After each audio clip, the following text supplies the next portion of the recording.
ಗಮನ ಇಟ್ಟು ಕೇಳಿಬಿಡಿ. ಭೂಮಿ ಎಂಬ ಎರಡಕ್ಷರದ ಮೇಲೆ ಹುಟ್ಟಿ ಜೀವ ಎಂಬ ಎರಡಕ್ಷರ ಪಡೆದು ಎರಡಕ್ಷರದ ಗಂಡು ಎರಡಕ್ಷರದ ಹೆಣ್ಣಾಗಿ ಎರಡಕ್ಷರದ ಅಜ್ಜ ಅಜ್ಜಿ ಎರಡಕ್ಷರದ ಅಪ್ಪ ಅಮ್ಮ ಎರಡಕ್ಷರದ ಅಣ್ಣ ತಮ್ಮ ಎರಡಕ್ಷರದ ಅಕ್ಕ ತಂಗಿಯೊಂದಿಗೆ ಮಮತೆಯಿಂದ ಬೆಳೆಯುತ್ತಾ ಎರಡಕ್ಷರದ ಗುರುವಿನ ಬಲದೊಂದಿಗೆ ಎರಡಕ್ಷರದ ವಿದ್ಯೆ ಸಂಪಾದಿಸಿ ಎರಡಕ್ಷರದ ಹಣ ಗಳಿಸುತ್ತಾ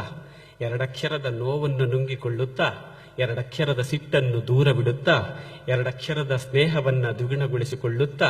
ಎರಡಕ್ಷರದ ಪ್ರೀತಿಯನ್ನ ಸಂಪಾದಿಸುತ್ತಾ ಎರಡಕ್ಷರದ ನಾನು ಎಂಬ ಅಹಂಕಾರವನ್ನು ಮೆರೆಯದೆ ಎರಡಕ್ಷರದ ನಾವು ಎಂಬ ಮಮಕಾರವನ್ನು ಬೆಳೆಸಿಕೊಳ್ಳುತ್ತಾ ಎರಡಕ್ಷರದ ಜಾಣ್ಮೆಯನ್ನು ಎರಡಕ್ಷರದ ತಾಳ್ಮೆಯನ್ನು ಬೆಟ್ಟದಷ್ಟು ಬೆಳೆಸಿಕೊಳ್ಳುತ್ತಾ ಎರಡಕ್ಷರದ ಸಿಹಿಯಾದ ಘಟನೆಗಳನ್ನು ನೆನೆಯುತ್ತಾ ಎರಡಕ್ಷರದ ಕಹಿಯಾದ ಘಟನೆಗಳನ್ನು ಮರೆಯುತ್ತಾ ಎರಡಕ್ಷರದ ಮುಪ್ಪು ಬಂದು ಎರಡಕ್ಷರದ ಸಾವು ಬರುವ ತನಕ ಎರಡಕ್ಷರದ ನಿಮ್ಮ ಮುಖದ ಮೇಲೆ ಎರಡಕ್ಷರದ ನಗು ಇದ್ದಿದ್ದೇ ಆದರೆ ಎರಡಕ್ಷರದ ಸ್ವರ್ಗ ನಿಮ್ಮ ಅಂಗೈಯಲ್ಲಂತೆ ಬಂಧುಗಳೇ.